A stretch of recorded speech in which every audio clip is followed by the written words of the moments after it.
Now let's continue, because this topic of digitization leads us to the next presentation in combination with art and culture. Christoph Wiedauer is head of digital development of the Vienna Staatsoper and is also leading the platform of the stateoperahouse.com, and he is also participating in the platform of the Scala of Milan.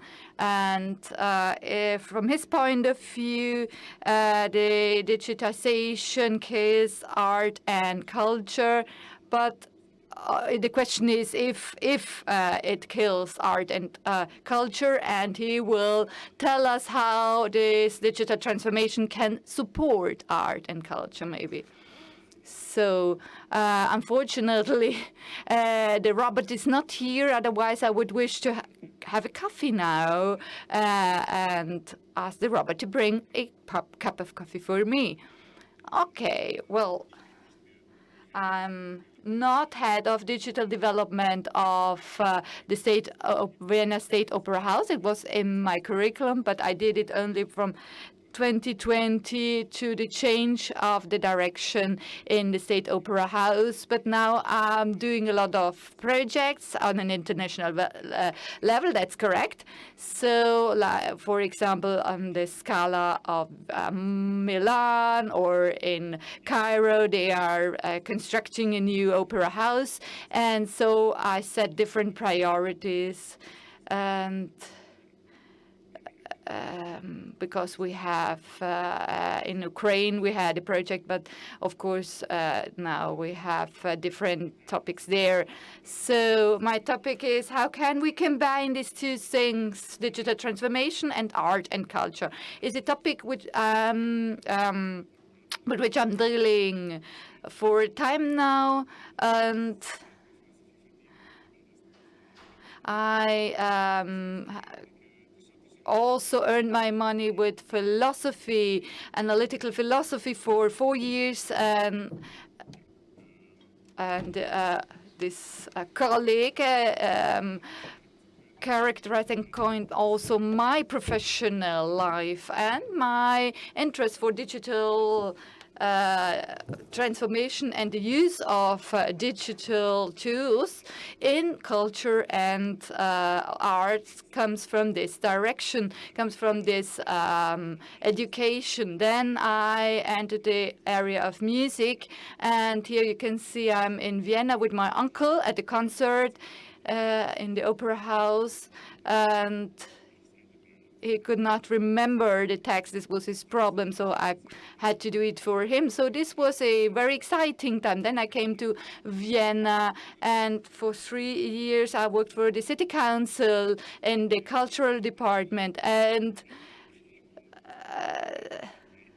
this particular time characterized my further development, and this is exactly what we're talking about here in the ATB, and that's why I'm here. So Vienna and Austria, of course, is popular, well known and famous as a cultural city, and the city tourism, however, and is characterized mainly by the cultural tourism, or by culture, because Vienna was the city, or the main city of a cultural empire some time ago, and the large museums, theaters, opera house, all these were constructed for a much bigger country. And now it is also the right dimensions that we can offer, because this attracts a lot of tourists. So when I started to work for the city council, I was known as a producer of culture, for theaters, for orchestras, for concert halls, and big assets in museums and so on. But Vienna on digital platforms did not exist. Maybe that is exaggerated to say it did not exist at all, but it was almost inexistent compared to other cities. So in this area now, we developed a bit further. Together with Boston Consulting, we did a project, and we compared 86 cultural sites and cities and what they are doing on a digital level in terms of digital platforms. And this was a great project. It was a great time to work together with the colleagues of Boston. And we defined a digital option room or space and defined some criteria that on which we then analyzed the culture in Vienna. But not only the city offers, because if we're living in Vienna, or we're not from Vienna, we don't know if all those museums are state institutions or if they belong to the federal state. So I, as a representative of the City Council of the Cultural Department, had to go to both institutions. So we wanted to plan, and we told them that we're planning a digital initiative. So I went to the State Opera House, to the national offices, and the responsible person there told me that's great. And then I received a position there, head of digital development, that did not exist before even. And this position was given to me from the National Department of Culture and Arts. And so we analyze what is happening. We have benchmarks, international benchmarks, London, Berlin, New York, and they are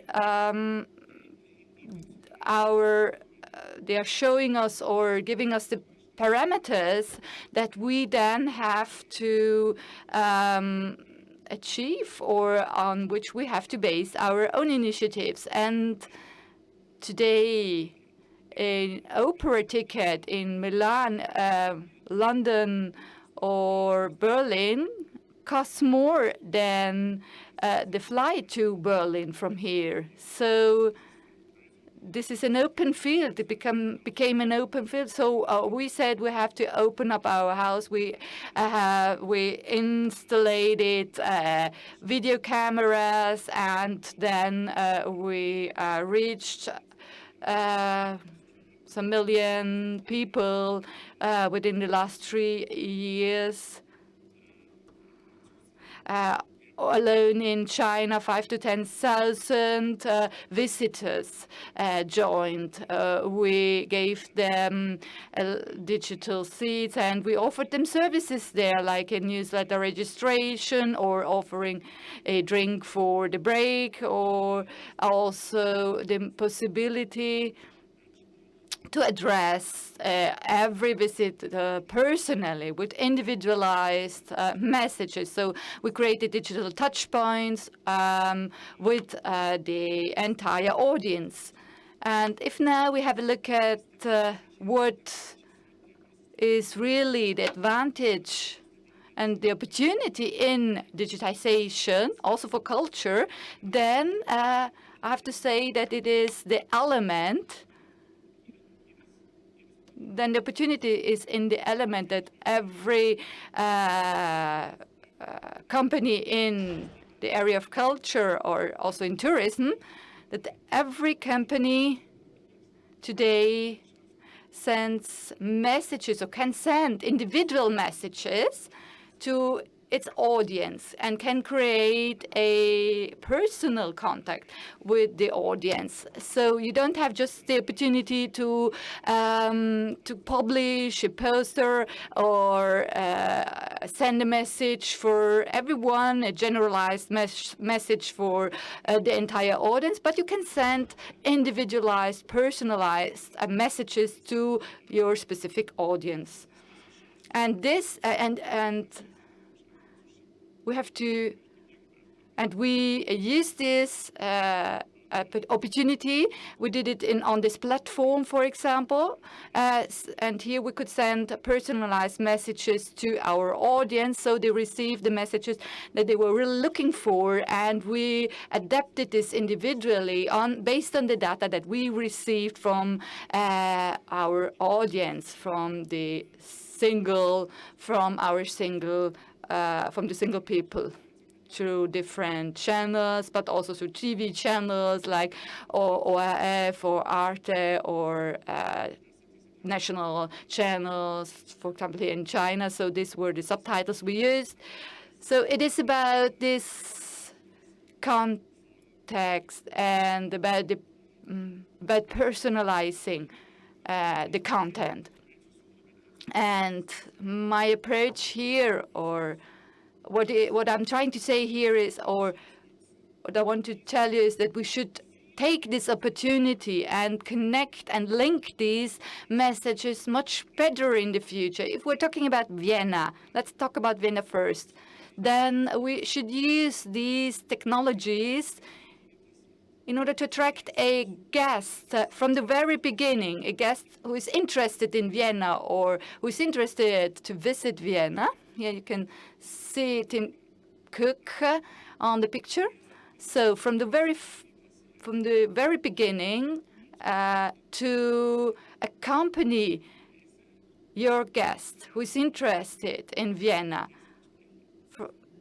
and offer him or her the respective services which he is interested in. So someone is interested in music, for example, wants to come to Vienna. If someone is interested in music, then all the institutions which have to do with music need to be interconnected, and I tried to do this for years, but we have to do it more intensively. I tried it for years.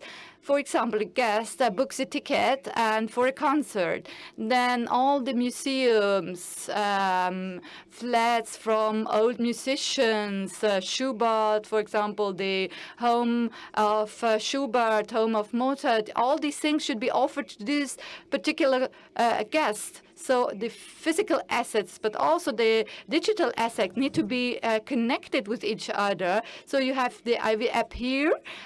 You tell the guest, okay, now you go to the concert. It's 4 o'clock in the afternoon, and then maybe before you go there, you can see and visit the home of Mozart. Or there are only 3 metro stations in between the concert hall and the park Friedrichshof,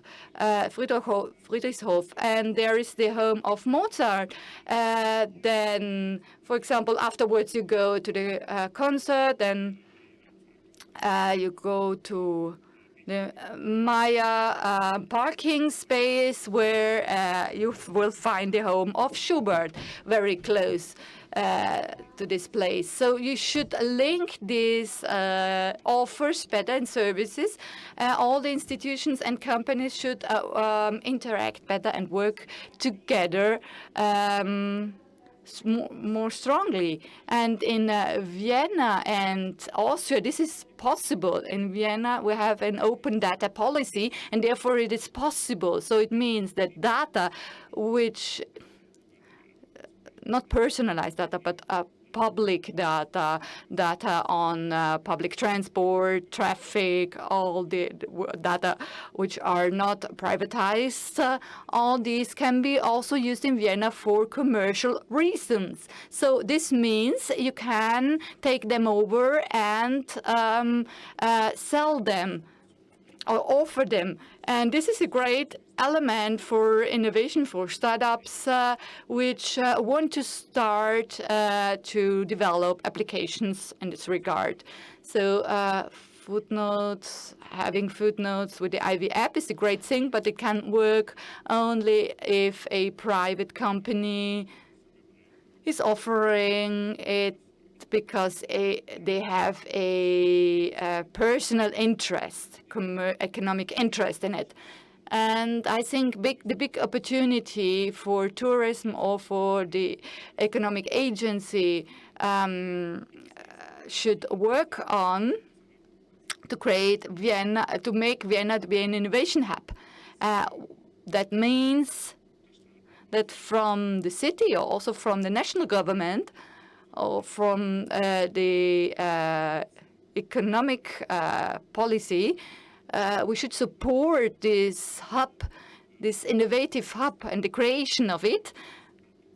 And this hub should really try to offer these services in order to attract innovation drivers and develop these applications which help us to transfer data to a new level, because even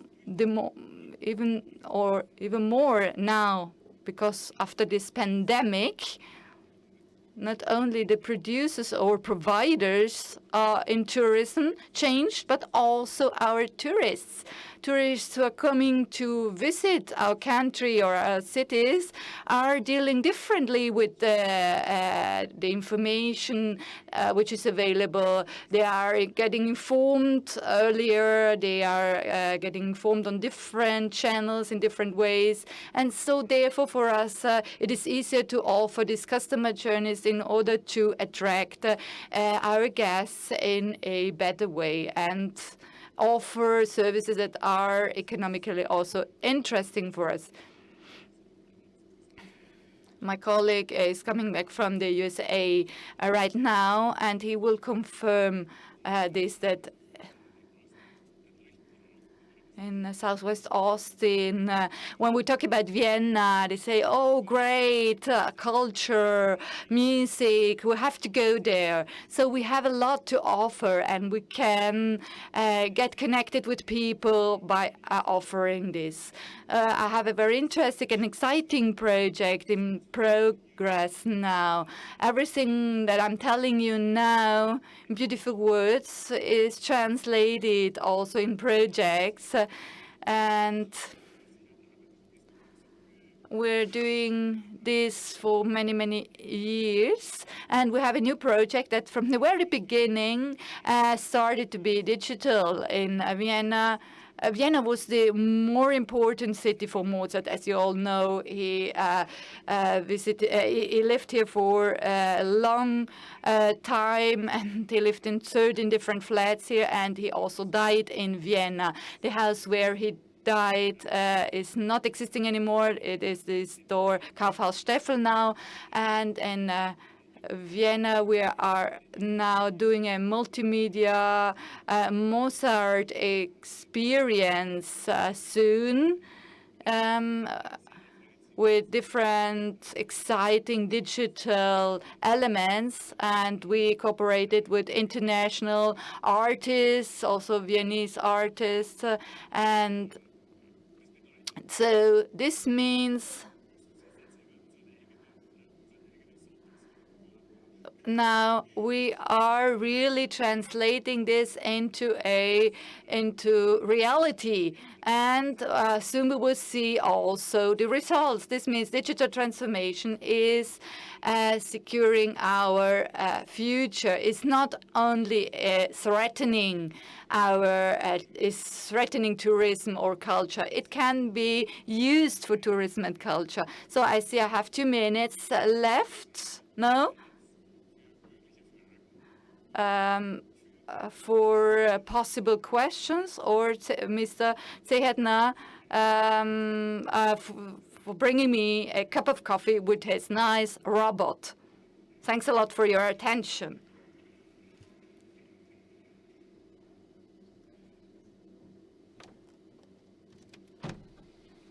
Are there any questions?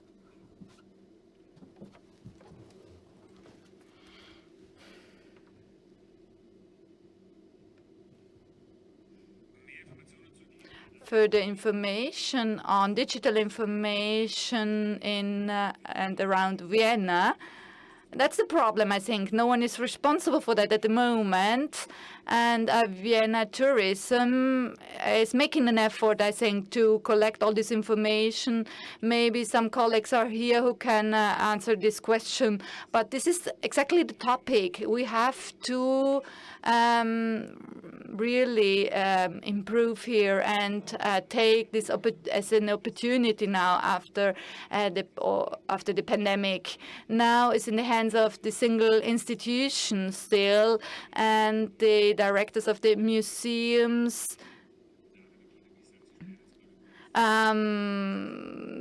tell us that they are not opening the museum again after the pandemic because they don't have guests or the tourists are not here. So I'm really surprised about that. And these directors are still in their position. So they haven't done enough to keep the museums lively enough to attract people. And therefore, this is said, and so we are invited and you are invited to ask them and tell them we need it and we want it. Then I say thank you very much for your presentation and thanks for your invitation.